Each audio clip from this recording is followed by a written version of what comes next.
আরজিকর কাণ্ড দেখে উঠছে ঝড়, প্রতিবাদ, বিক্ষোভ, আন্দোলন। ফরাক্কার বিভিন্ন স্থান থেকে যুব ছাত্রছাত্রীরা সম্মিলিত হয়ে নিশিন্দ্রা ২ নম্বর কলোনির শিব মন্দির থেকে শুরু করে নিউ ফরাক্কা রেলওয়ে সাবওয়ে অতিক্রম করে আবার ফিরে এসে সেই মন্দির প্রাঙ্গণে মোমবাতি, ফেস্টুন, হাতে লেখা পোস্টার নিয়ে ধর্ষিতা ও খুন হয়ে যাওয়া ডাক্তারি পড়ুয়া অভয়ার প্রতি শ্রদ্ধা জ্ঞাপন করে। আজ শনিবার সন্ধ্যে ৭টায় হয়ে গেল এক অভিনব আন্দোলন ও বিক্ষোভ মিছিল। পশ্চিমবঙ্গে কেন নারী নির্যাতন, ধর্ষণ, প্রমাণ লোপাটের জন্য খুন? স্বাস্থ্যমন্ত্রী, পুলিশ মন্ত্রী তথা মুখ্যমন্ত্রীর বিরুদ্ধে স্লোগান দিয়ে চলে মিছিল। আন্দোলনকারী সাধারণ নাগরিক ও ছাত্রী সমাদৃতা সিনহা জানান, সংবাদ মাধ্যমের মুখোমুখি হয়ে মূলত ৭৮ বছর স্বাধীনতার পরেও আমাদের দেশে আজও সঠিকভাবে শিক্ষা ব্যবস্থা গড়ে ওঠেনি, যার ফলে এত কাণ্ড। ছাত্র আন্দোলনের যুবনেতা মৃদঙ্ক সাহা বলেন, আপনারা ভালোভাবেই জানেন আরজিকর কাণ্ড আমাদের দৃষ্টি খুলে দিয়েছে। তিনি বলেন, একজন পাঠরত ছাত্রী যেখানে সম্পূর্ণ নিরাপত্তার সঙ্গে থাকা উচিত, সেখানে এই ধরনের ঘটনা ঘটে যাওয়া এটা কোনোদিন আমাদের রাজ্যে ছিল না। তিনি বলেন, আমরা দেখেছি বিগত ৩৫ বছরের নারীরা ধর্ষিত হয়েছে। তৃণমূলের আমলে আরও এটি বর্ধিত হয়েছে। মুখ্যমন্ত্রীর আন্দোলন করতে পথে নামাকে কটাক্ষ করে বলেন, তিনি কি নিজের বিরুদ্ধেই নিজের রাজ্যে নিজেই আন্দোলন করতে নেমেছেন? আমরা শোনাবো আজকের এই যুব ছাত্র আন্দোলনের মিছিলের স্লোগান। যুব ছাত্র নেত্রী সমাদৃতা সিনহা ও মৃদঙ্ক সাহা বিক্ষোভ সমাবেশের মধ্যে সংবাদ মাধ্যমকে কি জানালেন? আন্দোলন শেষে মেডিকেল পাঠরত নির্যাতিতা অভয়ার প্রতি মোমবাতি জ্বালিয়ে নীরবতা পালনের মধ্যে দিয়ে আজকের সান্ধ্যকালীন এই বিক্ষোভ সমাবেশ সম্পন্ন হয়।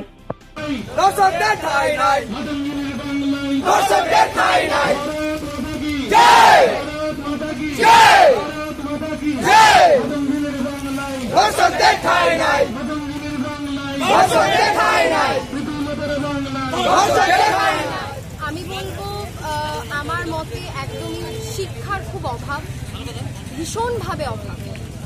আমরা শিক্ষাটাকে না ঠিক মতো নিতে পারছি না, হয়তো আছে নিতে পারছি না, বা যারা উচ্চ শ্রেণীর তারা দিতে পারছে না, কোথাও না কোথাও দিতেই পারছে না। দিতে পারলে আমরা কেন নিতে পারবো না?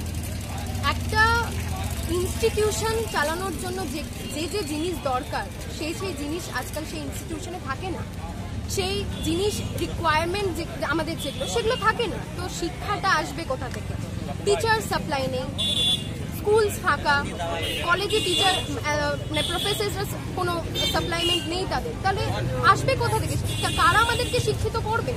প্রফেসররাই করবে, তো বা টিচার্সরাই করবে। সেই টিচার্সরাই যখন নেই তখন কি করে এটা সম্ভব? তাই জন্য আমার মনে হয় আমরা ভীষণ ল্যাক করছি, এই এডুকেশনের সিস্টেমটাতে আমরা ভীষণ ল্যাক করছি।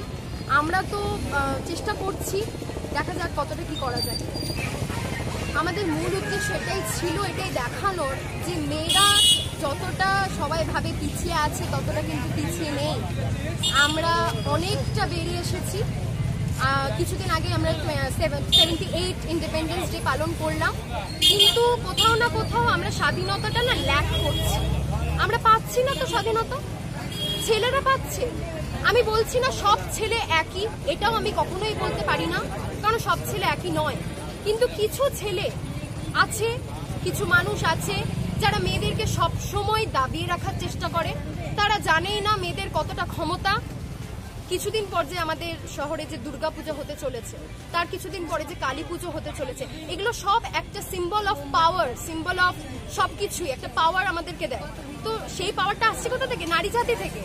আর সেই নারী জাতিকে যা নয় তাই ভাবে খুন, যা নয় তাই ভাবে রেপ, যা নয় তাই ভাবে মানে একদম লজ্জিত অবস্থা আমাদের। কিন্তু যাই হোক, আমরা জাস্টিস ছাড়া তো আর কিছু চাইতে পারি না। অবভিয়াসলি আমি বলবো শিক্ষার অভাব না, একদমই হয়নি। কিছু কিছু জায়গায় এখনো শিক্ষার এতটাই অভাব যে তারা এগিয়ে আসতে পারেনি, আর তাদের কোনো মানসিক বিকাশও ঘটে। কোথাও না কোথাও প্রেজেন্ট সরকারের আমি বলবো একটা ব্যবস্থাকে আমাদের ফিরিয়ে আনতে হবে। সেটাকে আনার জন্য আমরা প্রচণ্ড চেষ্টা করছি, সবাইকে এগিয়ে আসতে হবে। একা তো সেটা সম্ভব নয়। আমি বলবো সরকারও এটার দিকে যাতে একটু নজর দেন।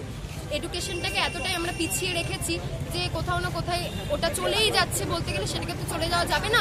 এডুকেশন থাকলে তবেই দেশে একটা মানে উন্নতি ঘটবে। তো সেই উন্নতিটার আশাতেই আমরা রয়েছি। সমাদৃতা সিনহা। ভালো মতোই জানেন, আপনারা দেখেছেন যে আরজি করের যে ঘটনা, এই ঘটনা আমাদের হয়তো চোখ খুলে দিয়েছে। এবং এতদিন আমরা যে সমস্ত ঘটনাগুলো দেখেছি, মানুষের যে জন আন্দোলন যে কি হতে পারে, পশ্চিমবঙ্গে হয়তো আগে সেরকমভাবে মানুষ দেখেন। এখন যে ঘটনা ঘটেছে আরজি করের ঘটনা, সেই ঘটনা একটা 31 বছরের মেয়েকে সে পড়াশোনা করতে সেখানে গেছে, সে কাজের জায়গা সেখানে সুরক্ষিত না। ভারতীয় সংস্কৃতির মধ্যে এরকম কালচার কোনোদিনও ছিল না, কিন্তু ভারতীয় সংস্কৃতির মধ্যে আমরা দেখেছি পশ্চিমবঙ্গে কিছুদিন যে 35 বছরের শাসনকাল একটা ছিল, সে সময়তেও নারীদের উপর অত্যাচার হয়েছে এবং তৃণমূলের আমলে সেটা কি হয়েছে, এক্সট্রিম মাত্রা পেয়েছে। মমতা ব্যানার্জি আজকে বলছে, মমতা ব্যানার্জি আজকে নেমেছে আন্দোলন করতে। তিনি কার বিরুদ্ধে আন্দোলন করতে নেমেছে? নিজের বিরুদ্ধেই কি আন্দোলনটা করছে? কেন যে ঘটনাটা ঘটেছে এর মধ্যে কারা জড়িত?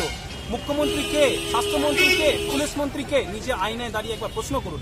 সাধারণ মানুষ আজকে প্রশ্ন করছে। আমাদের আন্দোলন যেটা করছে সেটা ছাত্র যুবর পক্ষ থেকে সাধারণ মানুষ আজকে এগিয়ে এসেছে। আজকের একটা ঘটনায় দেখা গেছে যারা যারা আন্দোলন করছে 43 জন ডক্টরকে রেফার করা হয়েছে, বিভিন্ন প্রত্যন্ত অঞ্চলে তাদেরকে সরিয়ে দেওয়া হয়েছে। যারা এই ঘটনায় মুখ খুলছে তাদের মুখ বন্ধ করার জন্য বিভিন্ন রকমের প্রচেষ্টা চালাচ্ছে এই সরকার।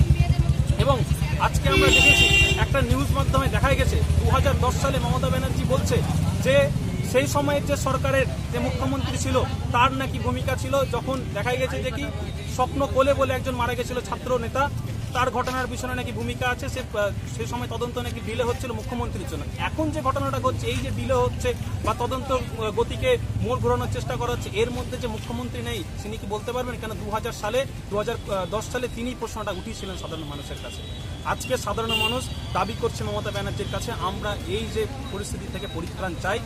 সাধারণ মানুষ দাবি করছে মমতা ব্যানার্জি আপনাকে আমরা 10 লাখ দিচ্ছি, আপনি আপনার পদ ছেড়ে দেন। এরকম ধরনের কথা সাধারণ মানুষের মধ্যে উঠে এসেছে। এখন সবাই জেগেছে, বুঝে গেছে যে এই হীরক রানীর দেশে আমরা থাকতে চাই না। সবাই একটা কথা উঠে যে দড়ি ধরে মানো টান, রানী হবে খান খান। আমরা ইমিডিয়েট ছাত্র সমাজের পক্ষ থেকে, সাধারণ মানুষের পক্ষ থেকে মমতা ব্যানার্জির পদত্যাগ দাবি করছি। তাহলে এই যে ঘটনা ঘটেছে এই ধর্ষকের আত্মা শান্তি। আপনার পরিচয়? আমার নাম মৃদাঙ্ক সাহা, ছাত্র।